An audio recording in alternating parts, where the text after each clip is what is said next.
In this lesson, we will look at the difference between prokaryotic cells and eukaryotic cells. And we're going to begin discussing these two types of cells by looking at a question. So the question states, which of the following clues would tell you whether a cell is prokaryotic or eukaryotic? So I want to go through all of the distractors and the correct answer and see if we can use that to define the two. So we're going to be looking at prokaryotic characteristics and eukaryotic characteristics. So make sure that we understand what we're talking about. And let's look at this very first distractor. The presence or absence of a rigid cell wall. I'm going to go ahead and make a couple of quick illustrations. So I'm going to draw one cell right here. Just a very plain basic cell. I'm going to go ahead and put in a flagellum for locomotion so it could move around in its environment. Then I'm going to also draw a little bit bigger cell, and of course it's not to scale because this cell would be much bigger than the one that I just drew. Kind of make a cell look a little bit like this. Alright, and I'm going to actually add in a little bit of internal structure, so we can talk about that here in just a little bit.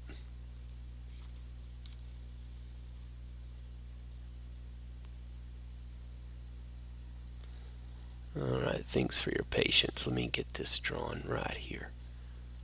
Alright, good. Now, when we look at this, it says the presence or absence of a rigid cell wall. Well, hopefully you remember that a wall basically gives structure, support to a cell. I'm going to kind of just draw along this outside because that would represent that cell wall. So this particular cell has a cell wall, but this one does too, right? So just to kind of trace around and be consistent, draw this cell wall in blue. So this particular cell that I drew also has a cell wall. So both of those have cell walls. So that really is not going to make it any easier for us to determine whether or not this is a prokaryotic cell or a eukaryotic cell. So let's look at the next distractor or answer choice, whether or not the cell is partitioned by internal membranes. Now when we talk about membranes, I need you to remember there's a little molecule. It kind of looks like this. It's got this round head and two little tails. And that is a component of a cell membrane or a membrane that you could find on the inside of a cell. This is a phospholipid. This group, or this molecule here rather, is the phospho part. This part is the lipid part. And all cell membranes have these phospholipids. And then you actually find them kind of in tandem where you've got two molecules kind of mirror each other. Because this part here loves water. And we call that hydrophilic. This part, the lipid part, hates water. We call that hydrophobic. Now, although you can find cell membranes in both of these cells surrounding the internal part, go ahead and put cell membrane in here too. In only one of these cells will you find the cell membrane on the interior of the cell. And so if I look at this one a little bit closer, I'll actually find a structure like this that has membrane around it, right? I'll find a structure that may look like this,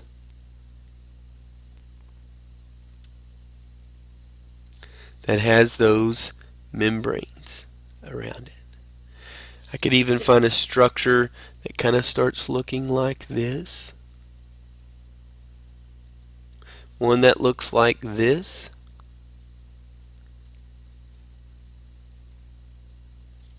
Maybe even a big vacuole in the middle that looks like this. So when you look at the two cells, you can see that there's quite a bit of a difference between the two in the internal structure. This cell right here has internal membranes. That makes this a eukaryotic cell. Let me erase that real quick. Didn't do a very good job there. Here we go. Get right back over there. Eukaryotic cell. Because of those membrane-bound organelles, this is your prokaryotic cell. Now, one of the things that I always share with students, and I know that this is not really the correct definition of this prefix, but see this word or this prefix pro actually means before. But I have students remember no. Pro means no. So no nucleus, this structure right here, and no other membrane bound organelles. So the prokaryotic cell, you're not going to see all of these structures on the inside like I've illustrated on this eukaryotic cell. Now, you still do see this DNA, and you would see maybe just a coil of DNA right here, but it's not inside a nucleus. It's not inside a membrane. And so the DNA would here in the eukaryotic cell would be found inside this nucleus.